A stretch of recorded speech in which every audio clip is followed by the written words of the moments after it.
us here on the postgame show. Bob Lorenz and Frank Isola with you. Well, what a game at Barclays Center as the Mavericks rally to beat the Nets 113-111. Start the show with something ice cold. How about that? Kevin Durant with 10 seconds left hits a big shot, and then Dinwiddie does it as time expires. Yeah, that was a fun game, and great players make great plays. Kevin Durant, who all game long was passing out of the double team, in this moment, when they needed a basket, he said, everyone out of my way, and he took a makeable shot, and sure enough, he knocks it down.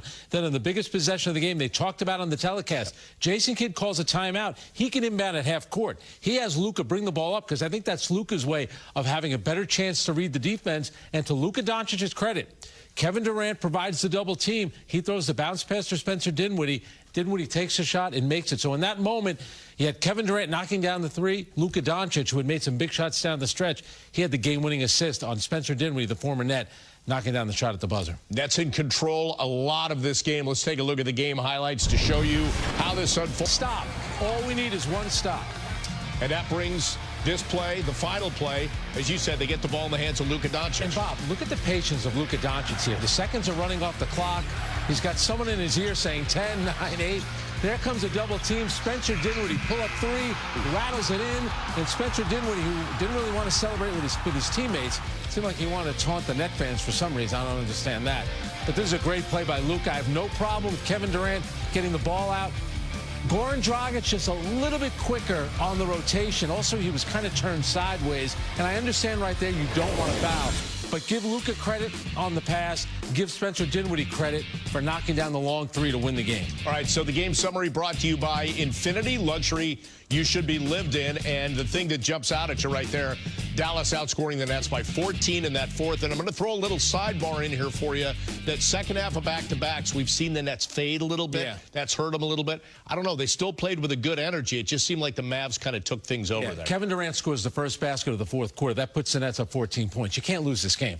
I don't care if Kyrie Irving's not there and Seth Curry isn't playing. The Nets were playing well enough offensively. Now, granted, they only scored 18 more points the rest of the way, but defensively is where they let down. They gave up 34 points. Like you mentioned, they were outscored by, 34-20 in that fourth.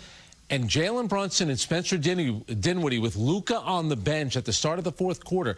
They fall behind by 14. But what happened? Dinwiddie over the next few minutes had 8 points. Jalen Brunson had 4.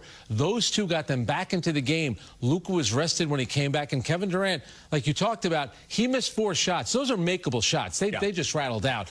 So I don't have a problem with him taking those shots. He just couldn't get them to fall. This is a disappointing loss if you're the Brooklyn Nets. Up 14 at home. Early in the fourth quarter, these are the kind of games you have to win. And the one thing we've always said, too, these are the games you have to win at home. It's been a slog for them this season at home, and that continues. Again, a winnable game, but they lose it. So home record now, 14-19, and you look at the scoring differential.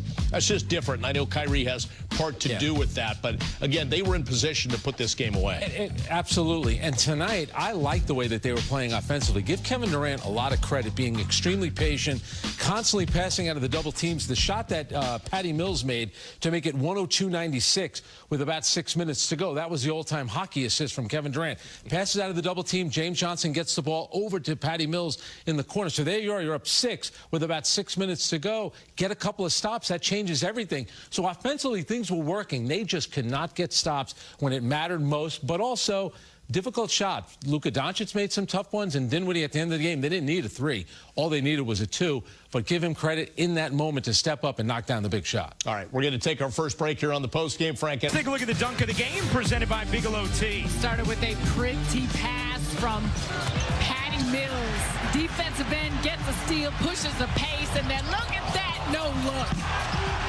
One-handed jam by Claxton. What a run, what a play for your Bigelow Tea dunk of the game. That's going to wrap things up from Barclays Center. Once again, the final score, Dallas 113 and the Nets 111. Please join us again Friday night when the Brooklyn Nets host the Portland Trail Blazers. Our coverage begins at 7 o'clock, but the pregame game time is set for 7:30.